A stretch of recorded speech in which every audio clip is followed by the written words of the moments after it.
Hello there. Good evening, boys and girls, ladies and gentlemen, and welcome to Beer Blather 213. A bunch of buffoons, which I can see Thomas is already smiling. Before we start, I'm Israel High. A promise is a promise. And, of course, we're going to talk about this too, momentarily. Yeah. Now more than ever, now that the Candace Owens thing has caused all these people to rear their ugly, ugly heads. I don't know if you've been following it, but Candace and supporters don't like them Jew people very much. No. I followed it with a clothespin on my nose and tongs on my hands, because this is like dealing with radioactive, dirty diapers. But we're getting ahead of ourselves, which is perfectly fine by me. I'm Saul Montes Bradley, the largest human repository of useless information, from my golden cage in Florida. And right next to me, right there, and notice I finally point in the right direction, is Thomas Victor, the only living expert in World War I flamethrowers from San Frascornia in Califisco. And that didn't come out right. Well, never mind. He's not in San Francisco anyway, but he is in San Frascornia. Well, I mean, I may as well be in San Francisco. You know, it doesn't make much of a difference anymore. We are doing this, as is customary now, on our Quad Verum TV channel in Odyssey, where we have the one chat we're going to be monitoring, and we're doing it in the three timelines in Twitter, my own, his own, and Quad Verum's, and in YouTube, alas, not till the end, because as the people in YouTube know, after a while we're going to cut it off. And if you want to continue watching, you're going to have to press the link in the description right there that says, if you want to watch the whole video, press here. Couldn't make it easier, folks. If you don't do it, it's because you don't want to. And if you don't want to, why the hell are you watching now? You know, it's some things I just don't understand. The intricacies of the YouBoob crowd, rather the YouBoob crowd's minds, is beyond my comprehension at this point. If you want to support this channel, of course, if you don't want to support this channel, you don't have to do diddle shit. But if you do, there are several ways to do that, and we would greatly appreciate it. One, click on the $sign down there in Odyssey and make a tip. Buy us a cup of coffee on the chat, and everybody will see that. If you don't like the idea that everybody will see it, you can always hit support right there and make a contribution to the channel. It all goes to the same noble cause. My favorite, if you can, click on join right there and become a member of this channel and buy us a couple of cups of coffee per month. And with that, we have a budget and we have a better idea of what we can or cannot do. If none of this is to your satisfaction, there's always the possibility of going to quadverum.com/support us, this one here, and then you make a contribution that will go to both this channel and SQV, or Social Quad Verum, where the conversation will go on after we go off air. And now that I have shamelessly grifted, let's get to business, shall we? Thomas, we were getting a little bit ahead of ourselves, but, you know, what the hell? A bunch of buffoons. I almost, when I was doing the meme, this thingy here, I almost did a bunch of maroons. And for the first time in my life, I kind of see a connection between a maroon and a buffoon to the point that I can hardly separate them. As a means of getting into the conversation, in the bunch of maroons, I mean buffoons, we have the trio of triplets at the bottom right, your bottom right, bottom left of the screen. You have Curly, Larry, and Moe, my three favorite stooges of all time. Then we have Khamenei, Hassan, and Soleimani, the three stooges of doom from Iran. Well, one is from Lebanon, but he is in Iran's pay.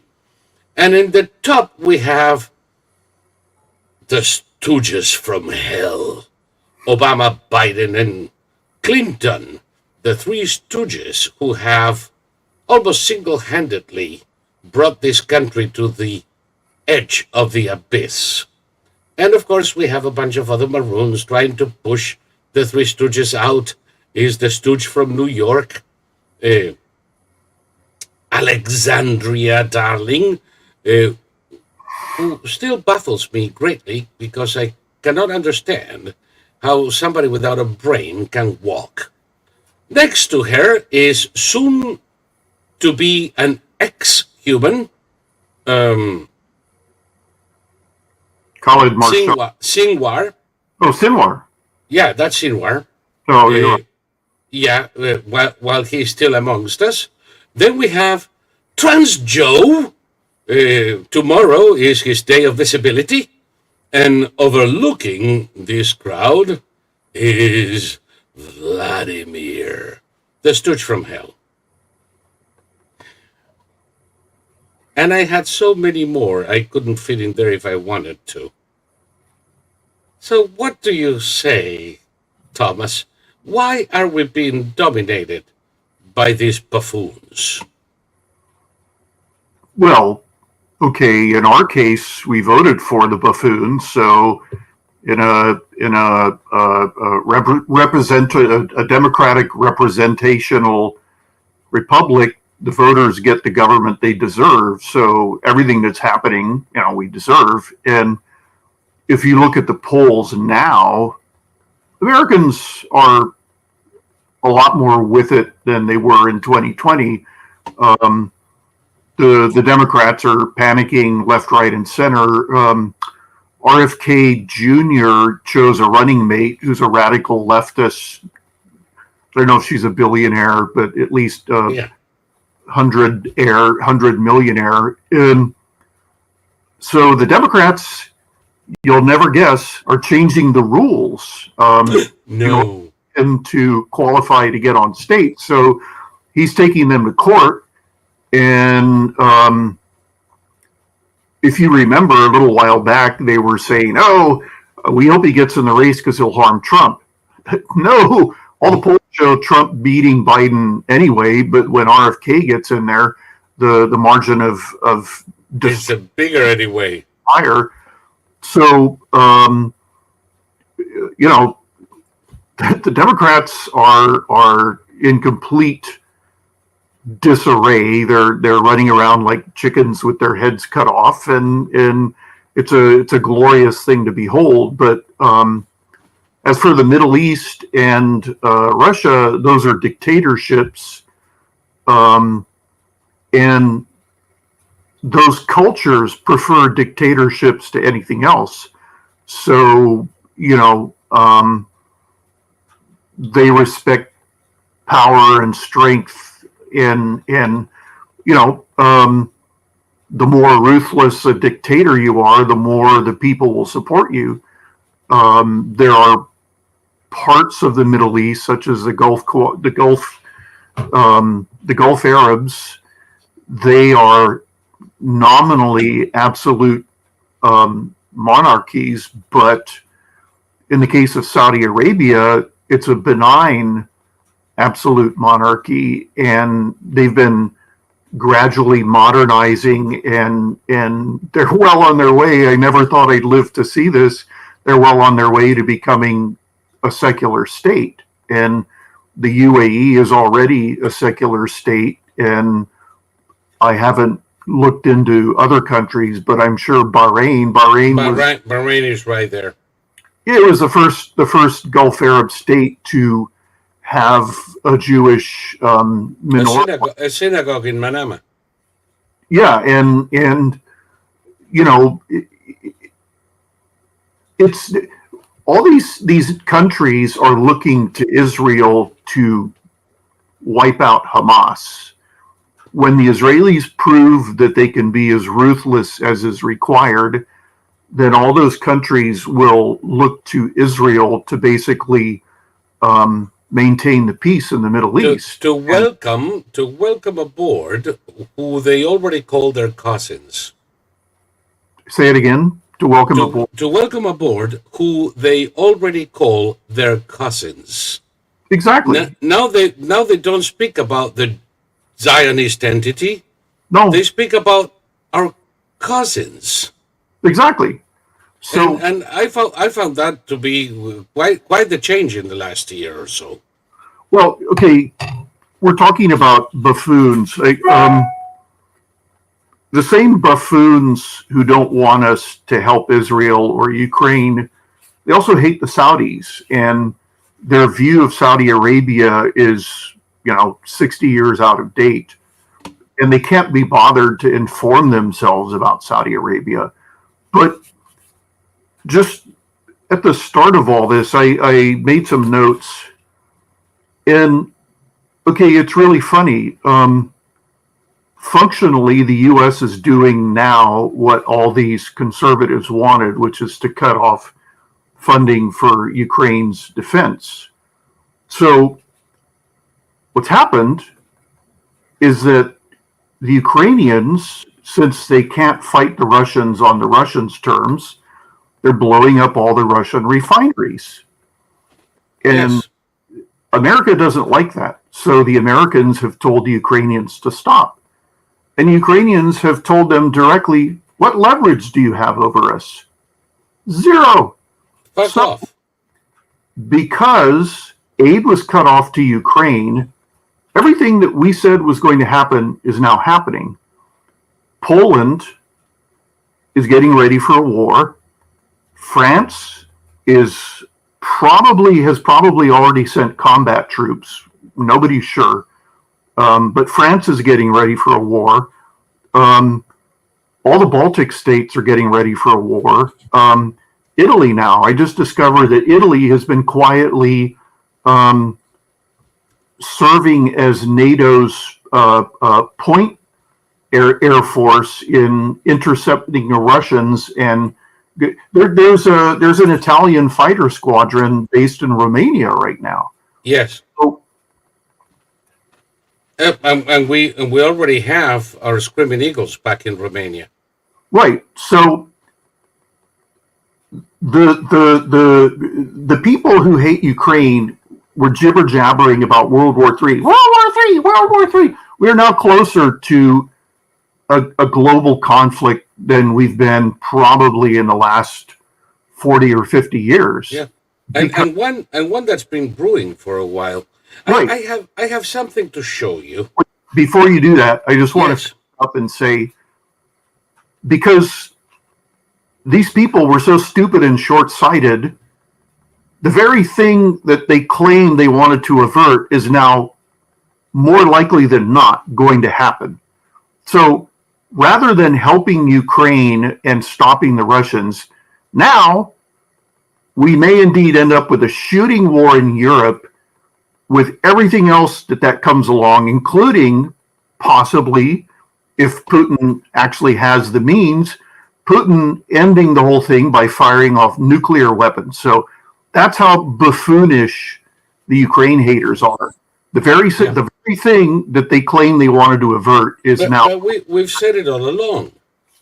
Exactly. We've said it all along. If you want to avert a generalized war in Europe, you have to stop the freaking Russians now and send them back across their border. Right. And the longer you take, the closer we are to war in Europe. And all these people were self-professed ignoramuses. I don't know anything about it, but I just know that we shouldn't be doing it. Right. Just shut the fuck up, okay? Just shut up. What you have to say, because your opinion is worthless. And now, because, and don't get me wrong, I blame the Democrats because they insist on tying border bullshit to the funding for Ukraine. So, yes. The Democrats have been. Let me clarify it for our audience. The Democrats have been sabotaging aid to Ukraine by tying it to the border in ways the Republicans cannot possibly accept. Exactly, and it's working. You know, the Europeans are blaming the Republicans, blah blah blah, MAGA, Trump, all that. Yeah, I don't care about that. What I care about is that I thought for the first time we were going to be smart enough to avert what has happened twice before, and now it looks like we're not going to be able to do it. And these self-professed nitwits who don't know anything about Putin, except they like him. I like him. He's a good Christian family man. Well, yeah. So your good Christian family man just may have a temper tantrum and throw nukes around in all directions. Yes, or kill people with plutonium. You know, who gives it? Yeah. The one thing, and they will tell you, you know, but he's good for Russia. He loves his country. No, he doesn't. He loves his fucking money. He has no care for Russians. He could care less about the lives of Russians. The Russians are losing 30,000 dead and wounded out of the war every month. And every month they scoop up another 30,000 and put them in the army to carry out the meat waves. That's how much Putin loves his country. Okay. Yeah. People froze to death in this winter. Exactly. Because of the failing infrastructure in Krasnoyarsk, in St. Petersburg, everywhere. Cities of 1 million people without electricity or heat in the Russian winter. Why? Because he is in a war economy, which means the entire fucking budget goes to the war effort and everybody else gets screwed. And of that budget, probably 70% of it goes into the pockets of Putin and his cronies. So absolutely. And he also loves his people so much that he has Chechens standing behind them with machine guns. And if they dare try to save their lives by retreating, they're murdered by Chechens. So yeah. Again, you people, remember, you were self-professed idiots. You don't know anything. You. It's too confusing to figure out. You just know that we should stay out of it. Okay, we've been out of it, and now we're about this close to the worst case scenario. So you guys look in the mirror when the bombs start flying, the missiles start flying, the stock market crashes. You end up paying $70 a gallon for gasoline. You're to blame. So just remember that. Nobody else. It's funny you should put it in these terms. Let me show you something that you haven't in years, and something I just wrote this afternoon.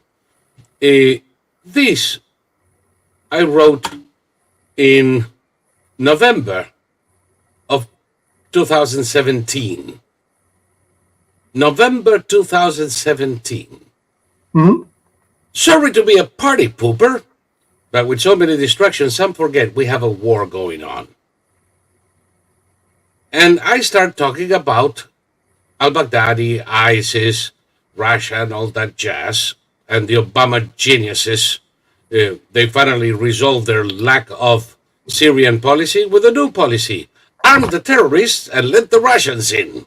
Mm-hmm. What could go wrong? Then I make reference to Trump saying Aleppo is gone. He was correct. Aleppo was gone, you idiots. And of course, 3 days later, it fell.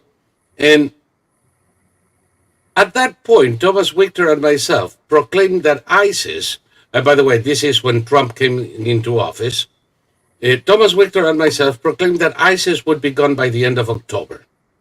It took 8 days longer.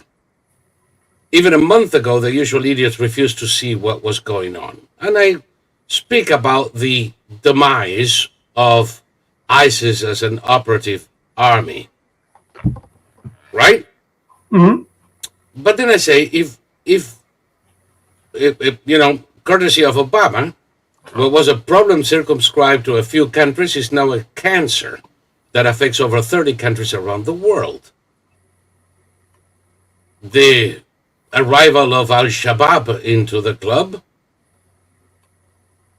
and the war in the Sahel. Nobody, to this day, nobody's concentrated on this in the U.S. Can you believe that?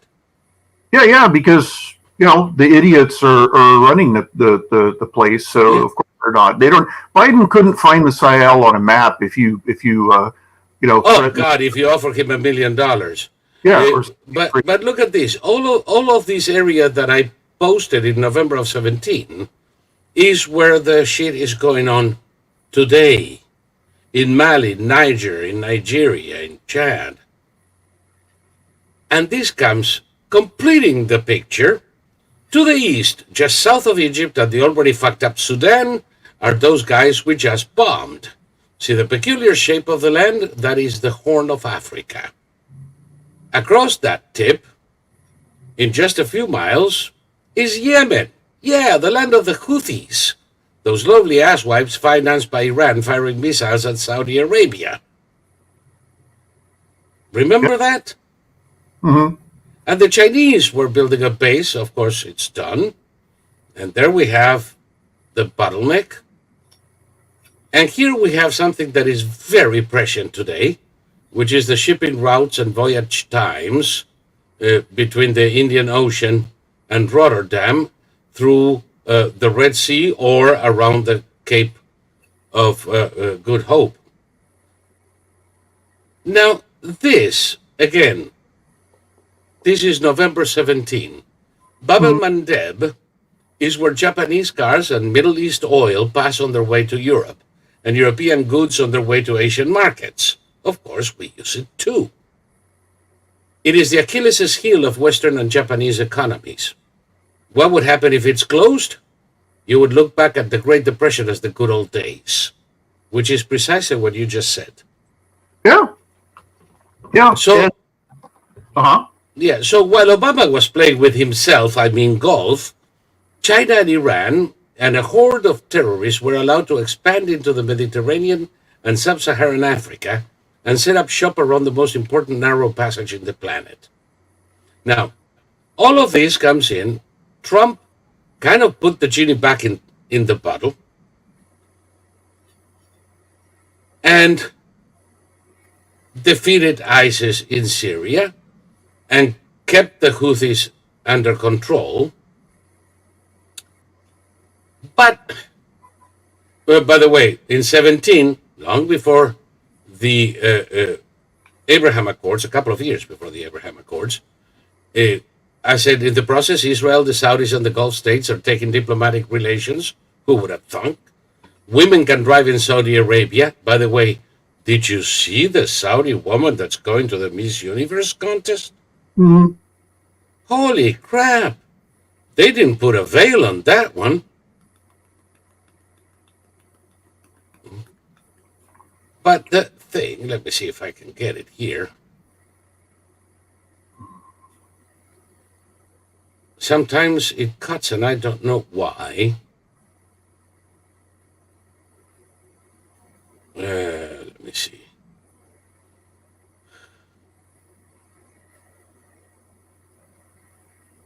Okay, expansion in Africa. I'm optimistic this will be done in a hurry, but at one point I say, and there are too many replies, so I'm going to leave it there for the second. And what I said, and people can see this, so it's enough, that if I'm happy, why am I not celebrating? And I said, I'm not celebrating because the Democrats can fuck this up too, like they did in 2005, 2006. And that is precisely what they've done since the election, between quotation marks, of the Grand Kahuna of the buffoons. They fucked us up.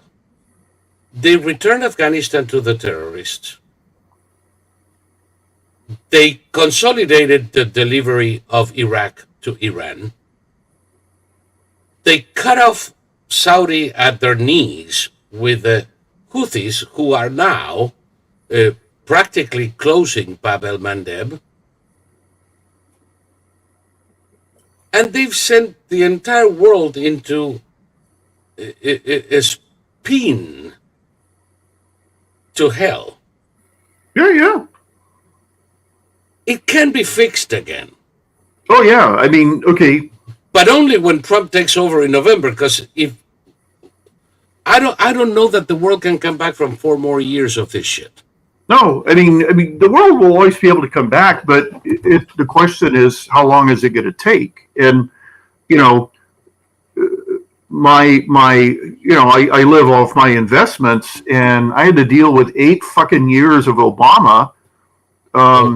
When the stock market went down to 6,000, and everything I had in the market was cut by half. And okay, and it took forever to come back.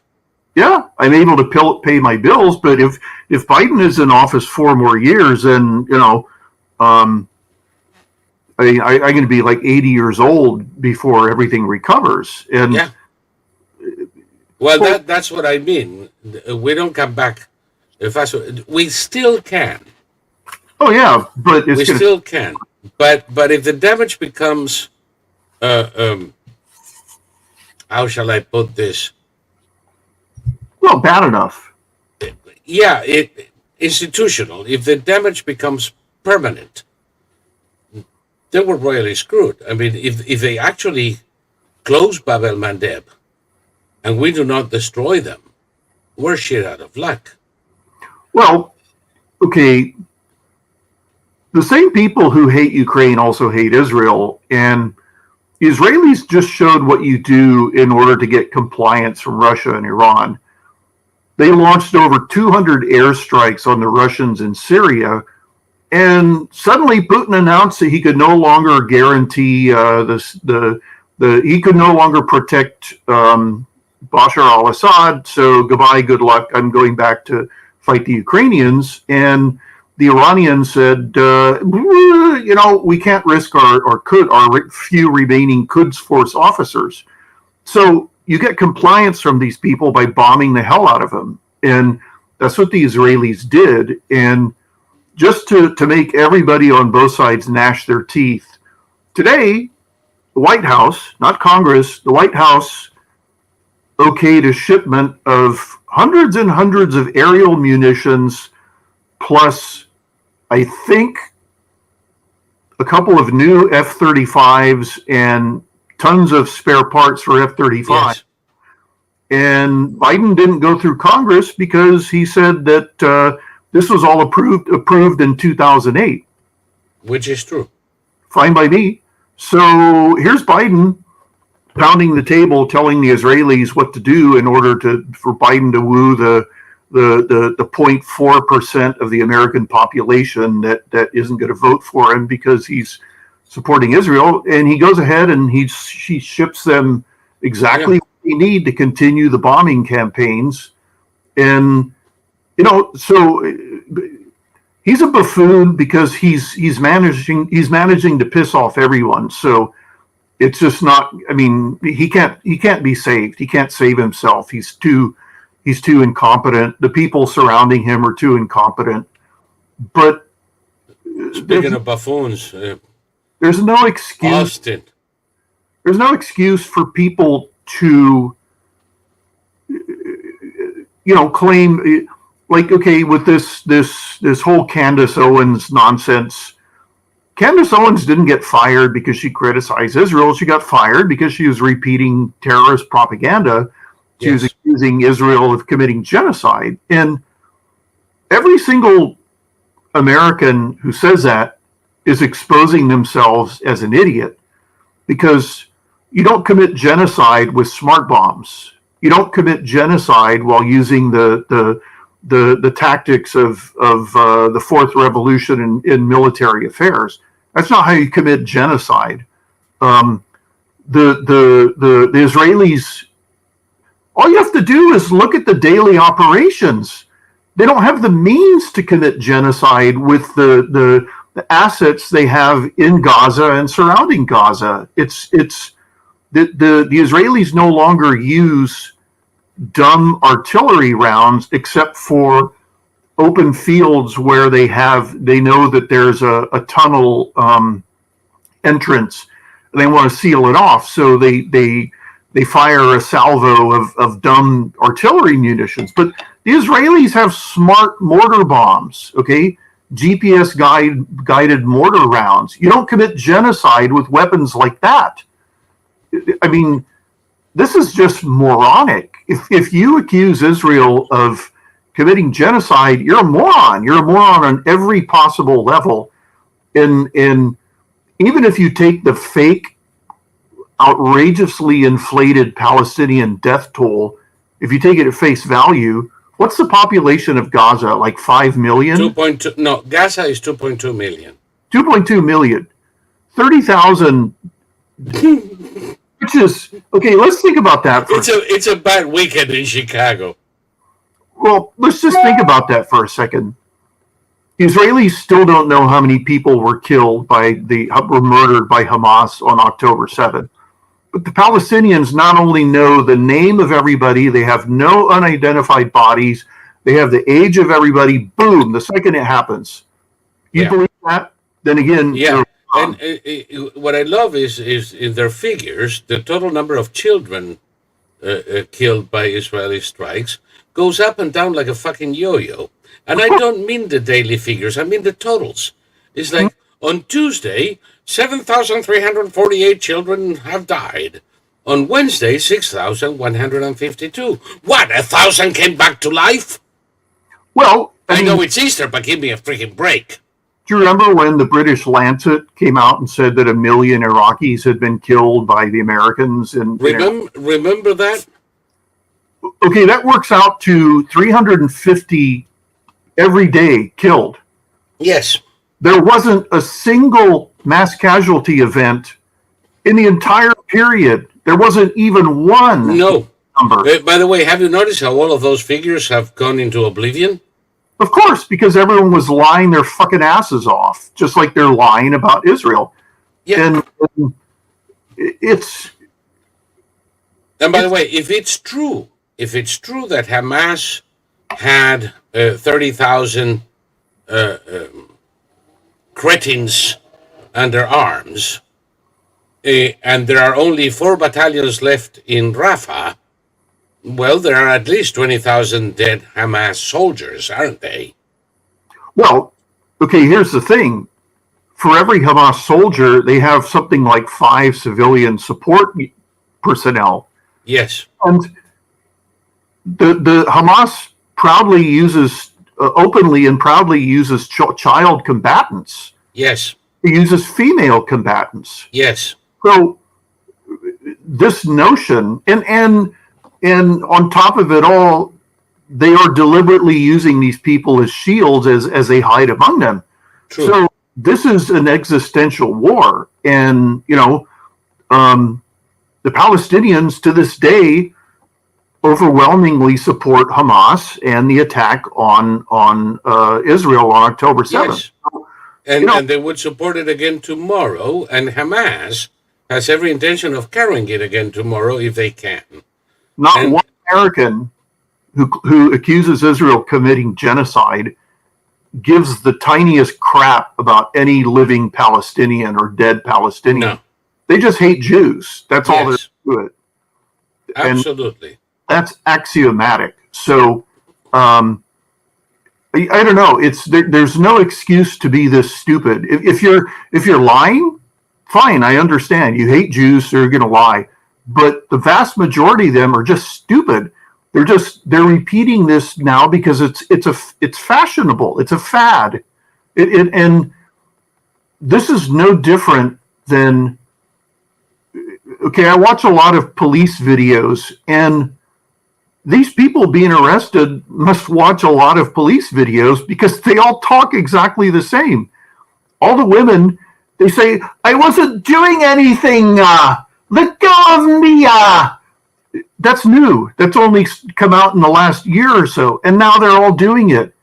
In my brother calls them jellyfish because they absorb what's ever around them, and then they're just swept along by the current. Oh, it's interesting. I call them jellyfish because the jellyfish is the only animal with no brain, and it shits through the mouth. And it has no spine either. No spine, no brain, and crap comes out of their mouth. Sounds like a freaking Democrat to me. Well, and every self-proclaimed conservative or moderate who is repeating all these stupid, brainless talking points and starting out their disquisition by saying, well, I don't know anything about what's going on in the region, but, and it's like, okay, after the word but, there should be nothing. Your mouth should close, and you should say, I don't know anything about what's going on in the region, and then that's where you stop talking. Then I'll respect you. If you say, I don't know anything, so I'm not going to express an opinion, that's perfectly reasonable. But if you're expressing opinion and you don't know anything about how the Israelis are fighting, you don't know anything about how the Hamas terrorists are fighting, you don't know anything about how, this type of warfare is taking place, then your opinion is... Then shut up. Who cares? Your opinion doesn't matter. No. And this is, the same thing. Have you noticed, London is lost to the Muslims, and the next day there is a pro-Israel demonstration in London. What, it's lost to the Jews today? It was lost to the Muslims yesterday. In any large city, say New York, you can get a few thousand people to show up for just about anything. Well, also a voodoo healer. Also, okay, the new hotness is all the usual suspects, all the people who hate the Ukrainians, hate the Israelis. They're also speaking endlessly about how America has become this cesspool of degeneracy, and they base that on social media. Yes, they talk about these influencers, as they're known, who go around and all they do is just harass people to get a reaction. Yes, there's like 6 of them. There's like 6 of them in the whole country. The successful OnlyFans models. Everybody is talking about OnlyFans. The number of successful women making a good or even great living on OnlyFans, it's in the double digits out of the millions of women on OnlyFans. I'll raise you a digit and still don't give a shit. Even if it is 900, what is 900 women in a country of 350 million people? This is the thing, that there's some middle-aged actress who used to be on The Sopranos who is now suddenly calling herself a struggling single mother. Okay, so she goes on to OnlyFans, and Tim Pool calls her a hooker, and now the women are coming to her defense, and everybody else is, coming to Tim Pool's defense. It doesn't matter. The bucks on both their houses. Like, I give a shit. Well, also, there's something really wrong with the people criticizing OnlyFans models, because they always say these women are showing their buttholes. That's what they always say. And it's like... If there is an imbecile willing to pay for that, who am I? Well, also, why would you put it that way? Why would you immediately, like that's what you've got on your mind is women's buttholes. I mean, you just... There is a chance that most of them show just about everything but their buttholes. But in any case, who cares? No, I mean, okay, do you remember there was some... You know how what is the probability of me running into a butthole in OnlyFans? Well, okay. 0. Do you remember there was some Democrat woman running for Congress, and she financed her campaign by doing fans videos with her husband? Yes. Okay, those are allegedly, protected, whatever. People download them all the time. So Yes. I found it immediately on YouTube. Not YouTube. Sorry, YouTube. I found it immediately on the internet. That woman and her husband were the most disgusting, the most physically disgusting people I've ever seen performing adult entertainment. And they were And you and I know that a lot of disgusting people do that. well, for one thing, they were both like suntan to like this horrifying, crispy brown color with what looked like a 1958 bikini line and boob line for the wife, and then like a giant sort of swim trunks whiteness for the husband. So they looked like they were refugees from about 1971. And she has very, very ugly breasts, and she was like spewing profanity like a drunken sailor. And the husband, just, I'll be a little bit graphic, I mean, just embarrassing. And it was like, who cares if she does it? It's ridiculous. She's debasing herself and her husband. But that's their beef. I really don't care. You see, you cannot pretend to be pro liberty and then start telling people how to live. Well, I don't give a shit. I'm not gonna watch their videos. I didn't. I wasn't even as curious as you are. I really don't give a crap. The reason I'm never gonna run into a butthole on OnlyFans is because I don't even know how to get to OnlyFans. I'm not even the least bit curious. It's their beef. If somebody showed me, I would go like, why the fuck are you watching that shit? Life is short, man. Don't waste it on this crap. Also, it's axiomatic that every single person who criticizes that stuff watches it. Of course. It is. And the thing is, too, so what? Really, so what? I don't care. One iota about the consensual activities of adults. I don't care. That's the thing. And also, this whole notion that she's a dirty slut. It's like, yeah, but you consume that material. So you consume it, and then what? Do you feel guilty? And then so you have to like attack the woman? I mean, I happen to believe that like the biggest whore in the 20th and 21st century so far in this country is Hillary Clinton. Of course. There is absolutely nothing that woman wouldn't do for a buck. Yeah, I mean, and I don't know. This is all buffoonery because, like, well, they're always talking about government psyops, distraction. If OnlyFans isn't the biggest bloody distraction out there, it's like, you know what it's like? It's like the Germans in Hitler's inner circle throwing their stupid parties as the bombs were raining down on Berlin. And like, if you ever saw that movie called Downfall, it was yes. Hitler in the bunker, and Eva Braun is like, I feel like a party. Let's go out and be happy. And they're it's been 2 weeks since I fucked the dog. It's really, I don't know. There's so much I don't know about because But let me put it this way: how many people make something like that work? How many people are into OnlyFans?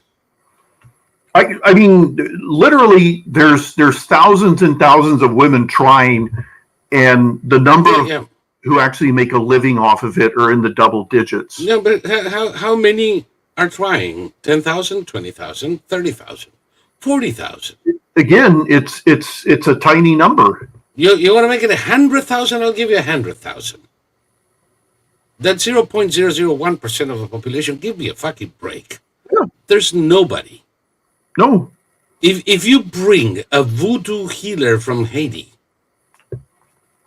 to cure people of anything from lung cancer to erectile dysfunction to any stadium in America, you're going to have 120,000 morons pay to go see this wonder. Yeah. What does that mean? Nothing. Anybody can put together 100,000 people for whatever reason. Well, that's the thing, that people don't appreciate the size of the United States. And you have idiots saying Americans are, and it's like, no, they're not. I've driven across the country 3 times now, and let me tell you, for those of you who've never done this, we're like 50 separate countries. We are. And we're 50 separate countries that are more diverse than countries in Europe are among each other. No doubt about it. No doubt about it. And we live together without going to war every 20 years, the way Europeans do. And we live under the illusion that we share a common language. Fuck no. No, are you kidding? I used to watch this show called Dirty Jobs, and the host, who's come out as a Republican, he went to the coal mine in Pennsylvania, and they sounded like they were speaking medieval English with a Scottish accent, and it was which they do. It was some weird dialect, and they sound almost like pirates. It was incredible. You're talking about central Pennsylvania, around Centralia and all that jazz. Centralia itself, not anymore, but in that general area. How about Perquimans Parish in Louisiana? Yeah, exactly. How about I don't know, Penn Dutch County in Pennsylvania? Well, I mean, there's also like actual foreign languages spoken. A lot of it.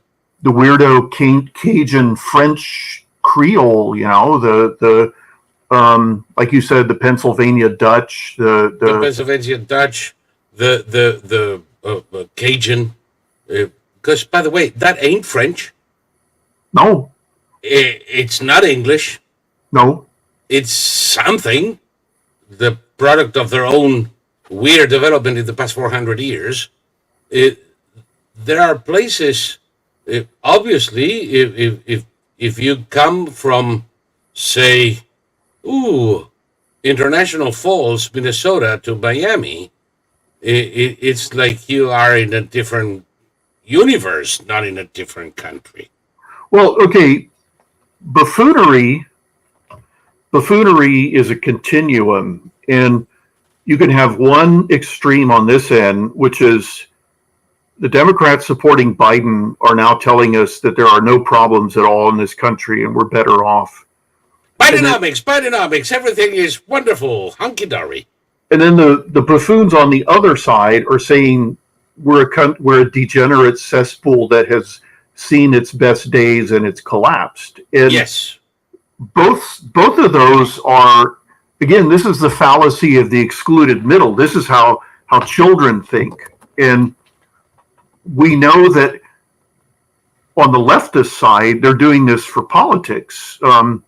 I saw that idiot Van Johnson on CNN, and he said, "Oh God."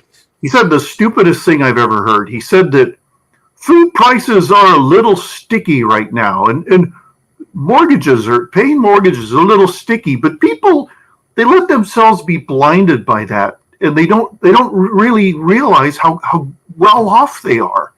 And it's like, do you know how angry that's going to make people when they hear that, Van? You speaking from your yeah, he doesn't give a shit. Van is a useless moron. He is. Who used to be a member of the card-carrying member of the Communist Party. He's a communist because he sounds lefty. He was a card-carrying member of the Communist Party of America. If you can believe it, there are a very precious few who are. Yeah. Who came out of nowhere into notoriety and a position as a czar in the Obama administration, the Green Czar, which lasted a few months, because when his membership in the Communist Party came out, it made his position untenable. He had to resign. And the only reason he got there is because he fucked Jimmy Carter's niece and eventually married her. So that idiot is Jimmy Carter's nephew. In law, but nephew. For long. Hmm? Not for long, I said, which is my Well, very... not for long, because Jimmy Carter won't be around much, much longer. Although I've been saying this for 10 years, and apparently the son of a bitch is found the fountain of eternal shit. Well, if you saw him at his wife's funeral, where he no longer had the strength to close his mouth, that was the most grotesque thing I've ever seen in my life. They wheeled him in. It was like, ah, and it was just like, Jimmy, Gasping. stayed home. I would have had a Zoom funeral. That was And frankly, not a moment too soon. I mean, he is outlived his usefulness by 30 years.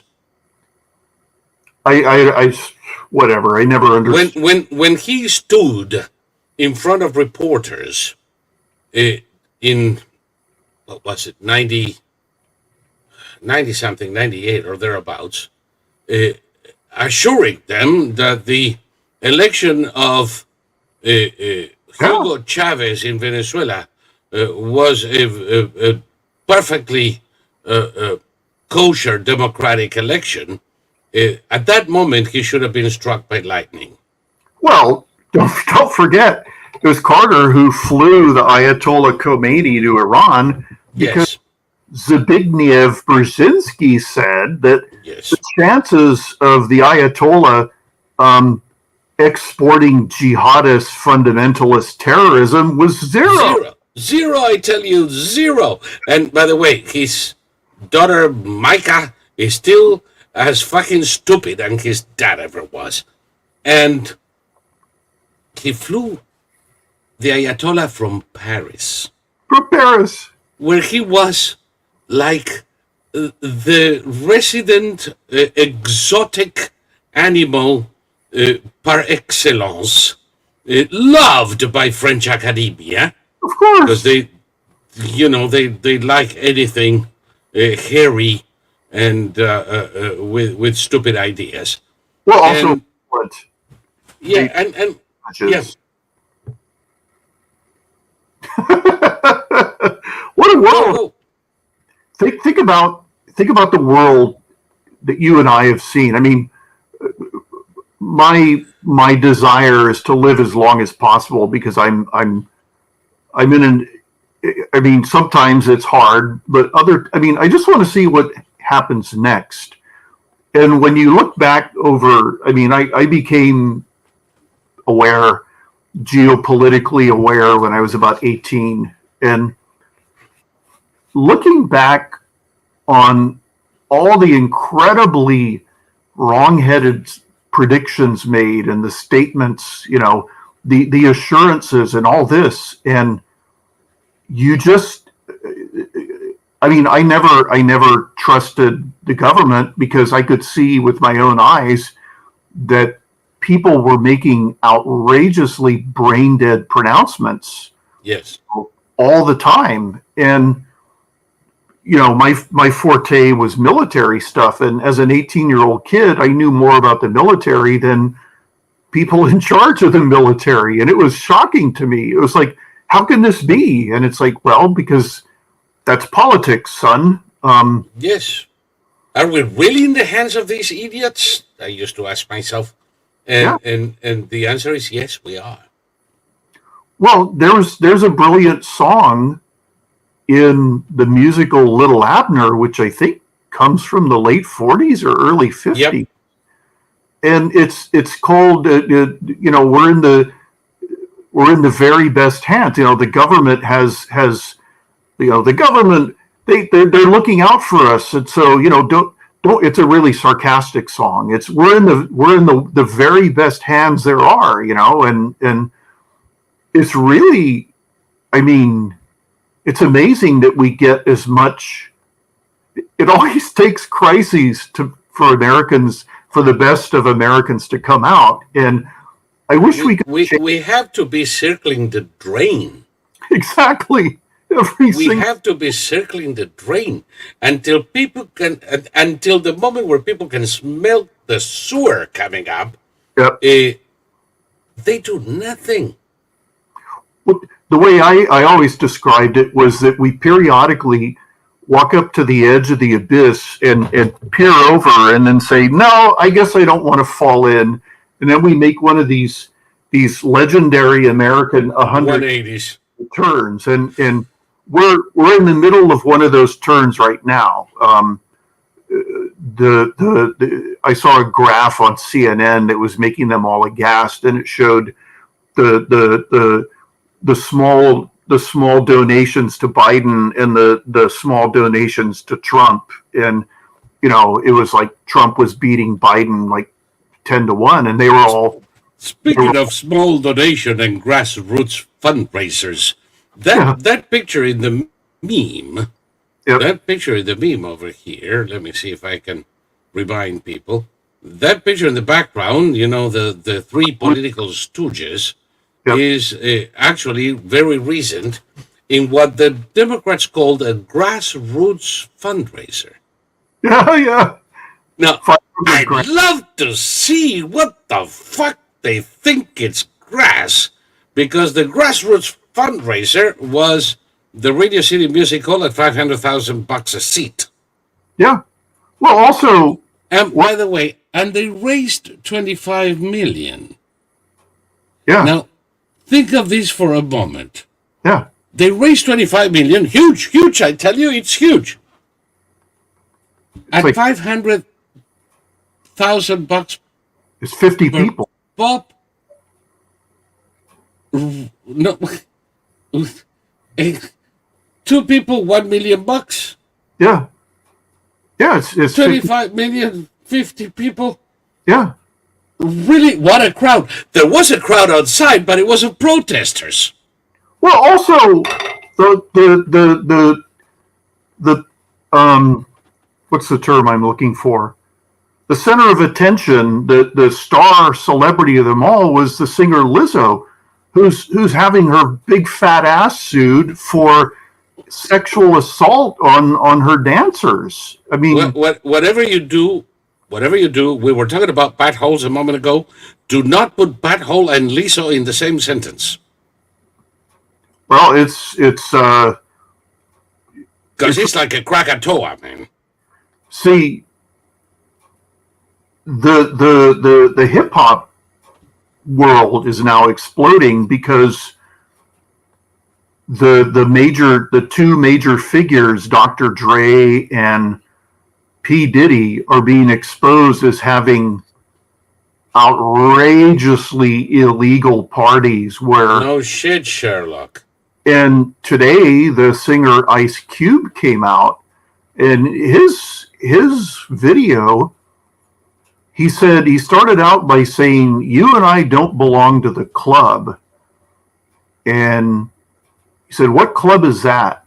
It's the club of gatekeepers. And in order to get far enough into the industry, you have to join the club. And he said, "I never joined the club, and they hated me. And it's all right, I don't care. But," he said, "I also didn't do the things that they've done, and that was an open secret in the industry." This is the Weinstein moment. I was going to say, have people learned nothing with Weinstein? Do they think Weinstein was a one-off or an exemption? No. See, what's fascinating about this scandal is that it's not about using and abusing young women. It's about using and abusing young men. And men, women, it's all the same thing. Well, they achieved equality. That's what they're saying. And for Black Americans, you know, homosexuality is really, really looked down on. I was going to say, it's not like in Afghanistan, but it comes close.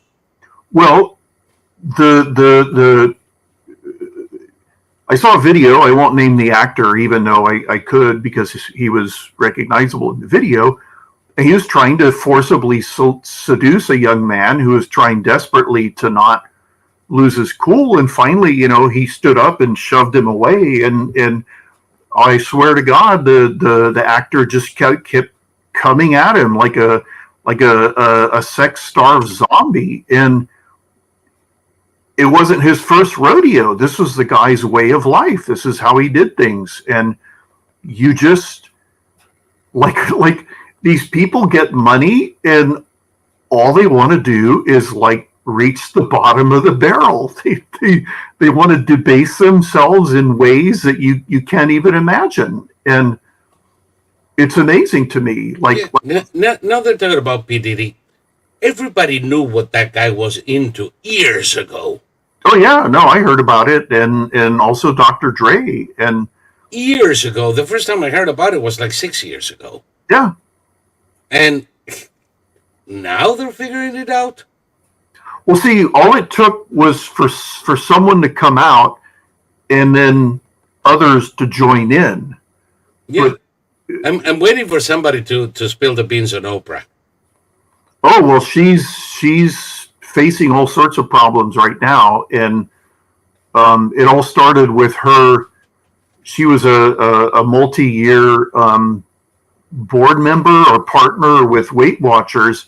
Then she started taking this nightmare medication called Ozempic. It's a weight loss, and the side effects. I mean, that is there. Oprah always does everything in a big way. So now she's touting this as a miracle drug. It'll cure cancer. It'll do this. It'll do that. There are valid specific uses for it. Oh yeah. But if you just use it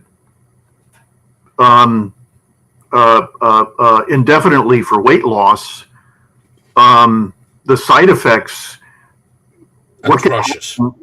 Is that you can lose the ability to have peristalsis. And so the food doesn't leave your body anymore. It just stays in your stomach until it rots. And, Maybe that's why she's so full of shit. No, it doesn't turn into it. It stays. I know. And I don't know. It's. I mean, the problem with Oprah. Okay, Oprah did this very well publicized trip across the country with her gal pal Gail, and this ribs house. After they came and went, they laid out the food that these two women consumed by themselves, and it was like a medieval banquet of every sort of rib associated food you could imagine, and that was like one sitting. And it's like, that's why you've got a weight problem. It's like, she overeats. It's very easy to figure out. So, speaking of overeating, my friend, I haven't told you all of this, but I ate my way through Europe just recently. Say it again. Was that your neighbors again? Yeah, that's the new guy with no muffler on his car. And if he's still here when I finally move, what I'm going to do is the night before I move, I'm going to get that self-hardening foam, the insulation foam. I'm going to spray it up the exhaust pipe, the little stub that's there. And I'm going to fill the entire system with this foam, and then I'm going to leave. And, actually it won't, because I just told everyone I was going to do that. So now you can't, you schmuck. You don't tell. If you tell, you can't do.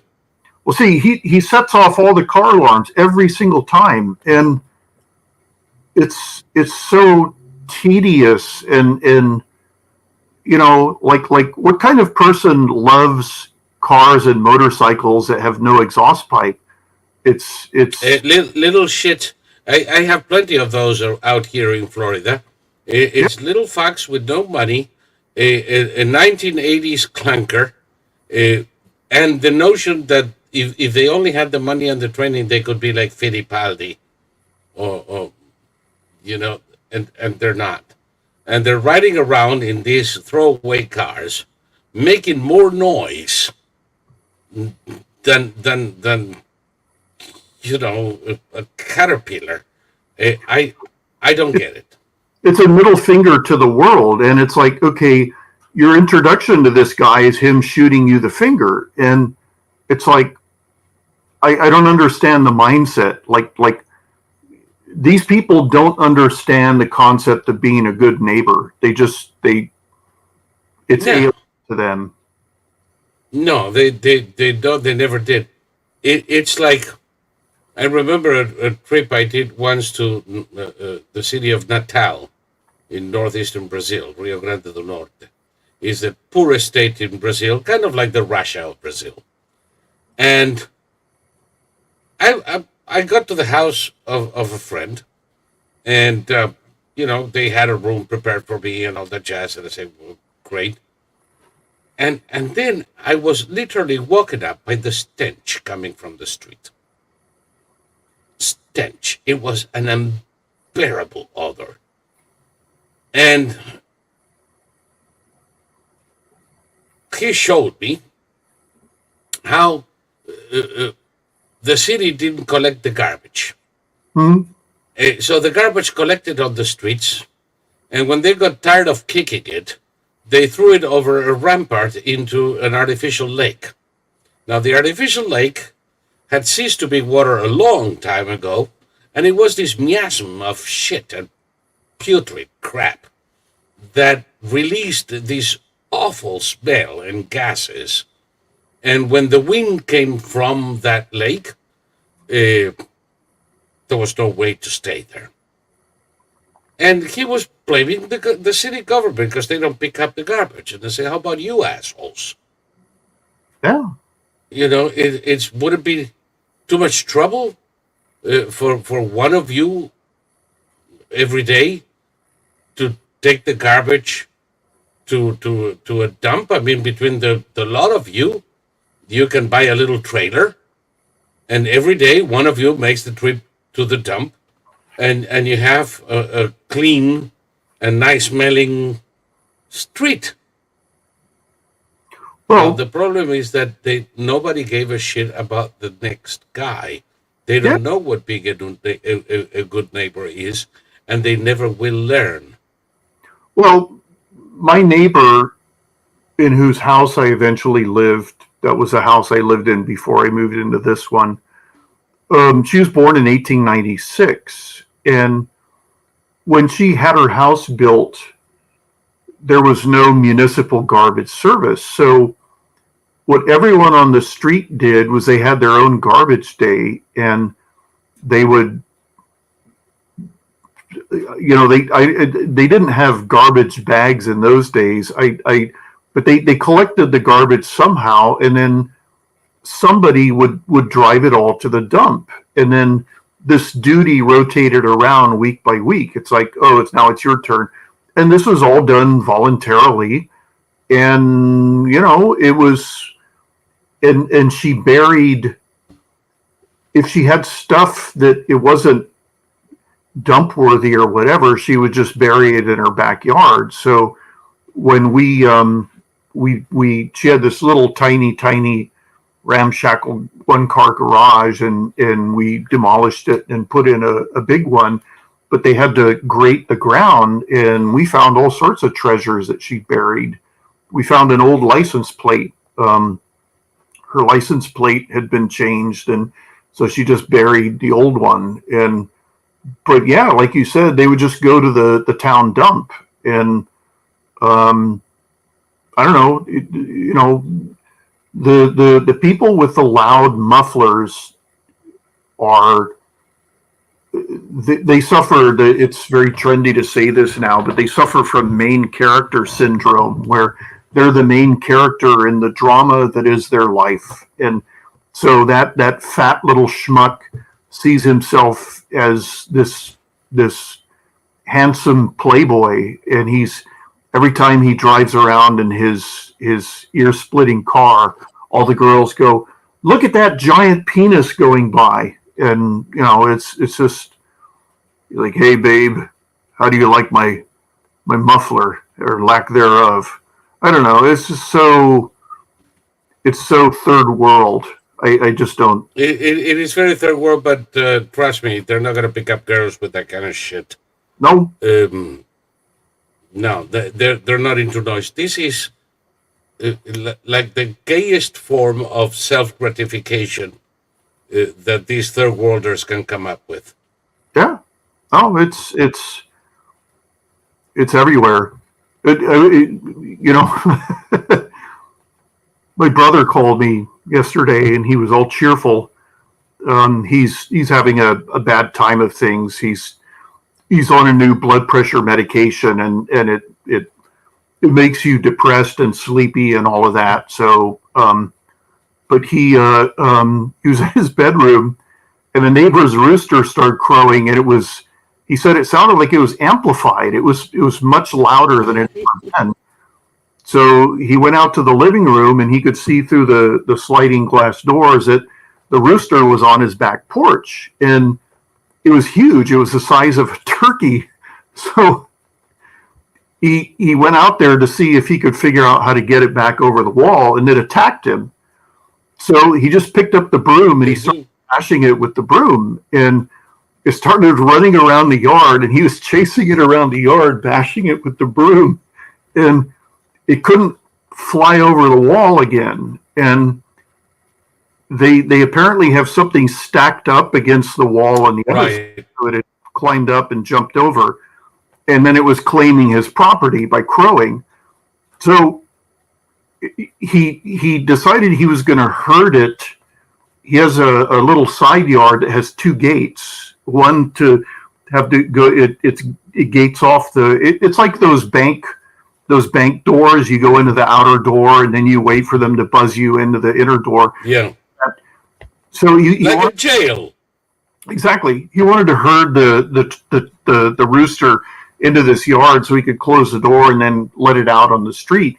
Well, it wouldn't go in there, so he got the hose and he was spraying it. He put the nozzle on the hardest spray, and so this thing was completely soaked, and it was really pissed off, and now it was really trying to attack him. So he had the broom in one hand and the hose in the other, and he was just smacking it.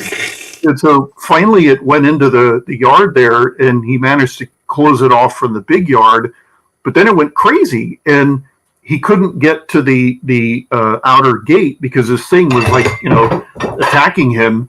So he basically managed to squash it down and hold it with the broom, and then open the outer gate, and then he teed off on it and golfed it out into the street, where it just took off like lightning. And he says he hasn't heard it. It went in the opposite direction, like right. The way with any luck, he's still crowing in the middle of the desert. Well, this is the thing that there's just been silence. There was no way. Don't tell Peter.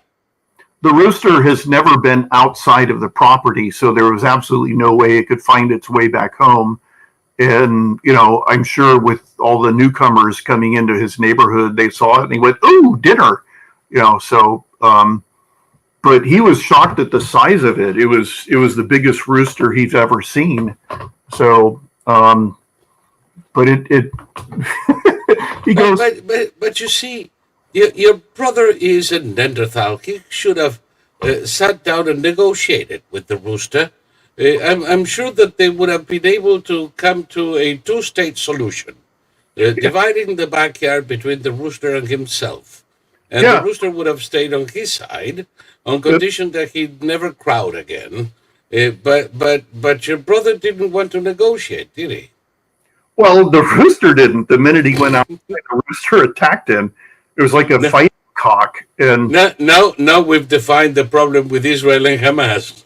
Exactly. The rooster doesn't want to negotiate. No, and the Israelis are doing what my brother did. They just took a broom and a hose to Hamas, and I mean, there's all this. You and I were talking about. By the way, before you go there, you boob. It's been a pleasure, people, but this has been too long already. You have fun, and remember, click on the link right there, right under the video, to come and watch the rest of it in Odyssey. Otherwise, have a good night, and you